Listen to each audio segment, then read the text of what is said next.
It was September 1970, a time when the Vietnam War was at its height, and American and South Vietnamese forces had flown into Laos to take part in a clandestine mission against the North Vietnamese Army. A ferocious firefight developed. Men were down. Who was going to save them? Step forward, Sergeant Gary M. Rose, a medic in the U.S. Special Forces. Gary Michael Rose was born in Watertown, New York in 1947 and later moved to Los Angeles. There he graduated from the James Monroe High School in 1965. 2 years after his graduation, Rose joined the U.S. Army and did his basic training at California's Fort Ord Camp. He went on to complete his advanced infantry training and parachute training at bases in Georgia. Some 6 months after joining the Army, the then Private Rose was accepted for Special Forces training at Fort Bragg, North Carolina. After successfully completing the course, he graduated as a Special Forces medic. In April 1969, Rose was posted to Lopburi in Thailand, where he helped to train Thai military personnel. But Rose wasn't satisfied with this routine posting, and in April 1970, he secured a transfer to Vietnam, where he joined the Military Assistance Command, Vietnam Studies and Observations Groups, MACV-SOG.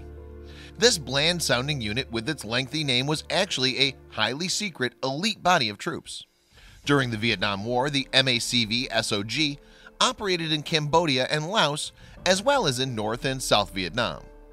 Rose's first mission in Vietnam came in June of 1970 and resulted in him being wounded. The sergeant's bravery was recognized by a Purple Heart and a Bronze Star. His appetite whetted by that first taste of action, Rose was now lined up for a hush-hush mission which involved troops covertly entering Laos. The background of this secret mission bears some explanation. Officially, the U.S. was not fighting in Laos, a country on the western border of Vietnam. Unofficially, it was. Like Vietnam, Laos was a country riven by civil war, this one between the nationalist forces of the Royal Lao government and the communist Pathet Lao. The Lao government was backed by the Americans, while the Pathet Lao had the support of the North Vietnamese and its communist backers. And the North Vietnamese also used Laos as a route on their infamous Ho Chi Minh Trail, which supplied their armies and guerrillas in the field just across the border in Vietnam. So the U.S. regarded it as a strategic necessity to get involved in Laos, although this was not formally acknowledged until much later. The American involvement consisted of two strands: a massive campaign of aerial bombing and a smaller scale project involving the insertion of special forces to fight North Vietnamese soldiers. The aerial bombing campaign was staggering in its scale. Between 1964 and 1973, the U.S. Air Force dropped 2 million tons of bombs on Laos, a country smaller than Michigan. Sergeant Rose's September 1970 excursion into Laos was dubbed Operation Tailwind. His unit consisted of himself, the sole medic on the mission, and 15 other Americans, plus a force of about 110 Montagnards, a tribal people native to Southeast Asia. The men were to be airlifted into their Laos landing zone in 3 Sea Stallion helicopters, accompanied by 12 Bell Cobra gunships. These particular Montagnards were indigenous Vietnamese people who lived in the country's central highlands. Their name comes from the days when Vietnam was a French colony, and the word simply means people of the mountain. Highly respected for their toughness and tracking abilities, about 40,000 Montagnards fought with the Americans during the Vietnam War. The purpose of Operation Tailwind was actually to make a diversionary attack to take the pressure off troops from the Royal Lao Army who were struggling to contain the communist Pathet Lao. The American Special Forces operation would, it was hoped, wreak havoc with the North Vietnamese Army, which was supporting the Pathet Lao. The mission was unusual in that it was an incursion into territory about 20 miles beyond even the secretly sanctioned zone of engagement in Laos.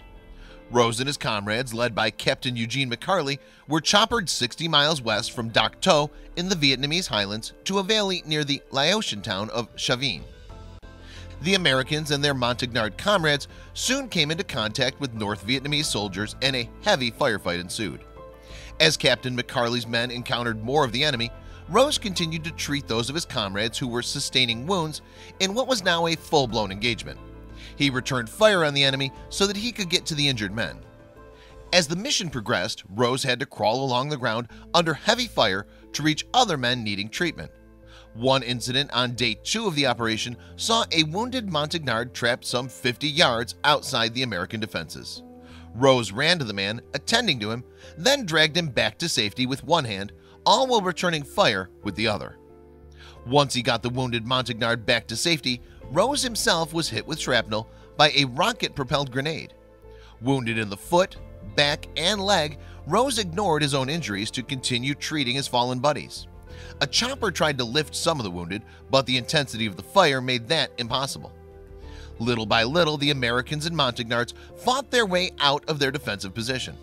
By this point, more than half of the unit was wounded, and Rose rigged up stretchers for those that needed them. Still ignoring his own injuries, the medic continued to treat his fellow soldiers. On the night of the operation's 3rd day, North Vietnamese troops had encircled Rose's unit and were pounding it with ordnance. On September 14, 1970, helicopters were finally able to land to pull out the beleaguered men, just as 500-strong force of North Vietnamese soldiers were approaching. As choppers evacuated the troops, Rose continued to defend the unit's defensive perimeter and treat the wounded. On the battlefield till the bitter end, he took his place on the last helicopter out. But Rose's escape was not complete yet. His chopper had taken anti-aircraft fire, and at 4,500 feet, its engine stalled. The helicopter's gunner was hit in the neck, and Rose treated the serious injury as best he could. Thrown clear from the chopper before it crashed, the medic then made his way to the wreckage to help the men in the stricken chopper. He was finally picked up by another helicopter and made it back to base. For his outstanding bravery that day, Rose was recommended for the Medal of Honor.